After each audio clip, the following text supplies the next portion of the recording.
Hello Bunny, ఎలా ఉన్నావు? నాకేంటి చాలా బాగున్నా బ్రదర్. ఏంటి మాట్లాడుతున్నావు? నేను నీకు బ్రదర్నా? సారీ నాగార్జున గారు, మీ హలో బ్రదర్ సినిమా చూసిన దగ్గర నుండి నాకు ఈ బ్రదర్ అని పిలవడం అలవాటైపోయింది. యా, ఓ అదే సంగతి.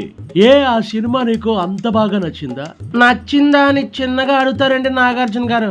అది all time my favourite movie. నేను ఇప్పుడు టీవీలో వచ్చిన ఆ సినిమాని కన్ను అర్పకుండా చూస్తా, బాగా ఎంజాయ్ చేస్తా. ఓకే.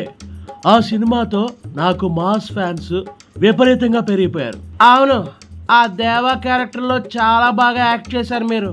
రమ్యకృష్ణ గారిని ఓ ఆట ఆడుకున్నారు సినిమా మొత్తం. అవును, హలో బ్రదర్ సినిమాను ఈవీవి చాలా బాగా తీశాడు.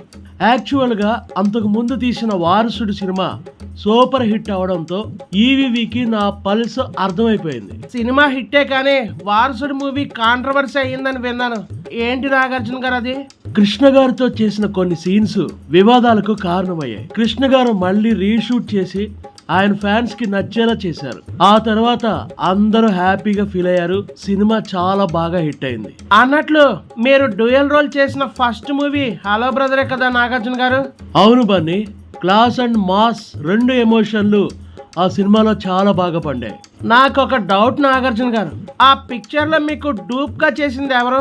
చాలా బాగా యాప్ట్ అయ్యారు. అది శ్రీకాంత్. తను నాకు డూప్ గా నిజంగా బాగా సెట్ అయ్యాడు. నిజంగానే ఇద్దరు నాగార్జునులు ఉన్నారా అనిపించేలా ఆ సినిమా ఉంటుంది. నేను ఇప్పుడు టీవీలో చూసిన పిచ్చగా ఎంజాయ్ చేస్తుంటాను.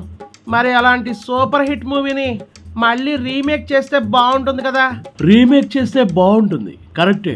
అందులో సాంగ్స్ మొత్తం సూపర్ హిట్. ఇప్పుడు అది సరిగ్గా హ్యాండిల్ చేయకపోతే చాలా కష్టం. అఖిల్కి ఆ సినిమా చేయాలని ఉందని నేను మొన్న ఏదో ఇంటర్వ్యూలో చూశాను. అవును, నేను కూడా చూశాను. కరెక్టే, అఖిల్ చేస్తే చాలా బాగుంటుంది. కానీ ప్రస్తుతం వాడికి సరైన బ్రేక్ లేక హిట్ కోసం ఎదురు చూస్తున్నాడు. ఈ టైంలో రిస్క్ చేయడం అంత మంచిది కాదు. అది కూడా నిజమే నాగార్జున గారు. పోనీ ఒక పని చేయండి, మంచి టీం చూసుకుని మళ్ళీ మీరే ఆ మూవీని చేసేయండి. మళ్ళీనా? నేనంటే నాకు చాలా ఇష్టం. కాకపోతే ఇప్పుడు దాన్ని ఎలా ఆదరిస్తారో తెలియదు. చూద్దాం, టైం కలిసి వస్తే అదే అయిపోతుంది. అవును, మీకు తిరుగులేదు. ఇప్పుడు చేసినా కూడా మిమ్మల్ని బాగా చూస్తారు. అదే లుక్, అదే పర్సనాలిటీ ఉంది. ఏది మీ మార్క్ డైలాగ్స్ 2 చెప్తే ఈ రోజుకి నేను సెలవు తీసుకుంటాను. చెప్పాలంటావా? అయితే కాసుకో. వాడి తస్సాదియ్య ఎత్తి కొడితే ఏట్లో పడతావు. సుర్రు సుమ్మ అయిపోద్ది, బ్యాక్ బెండ్ అయిపోద్ది. సూపర్ చాలా అంటే చాలా బాగా చెప్పారు. లవ్ యూ నాగార్జున గారు.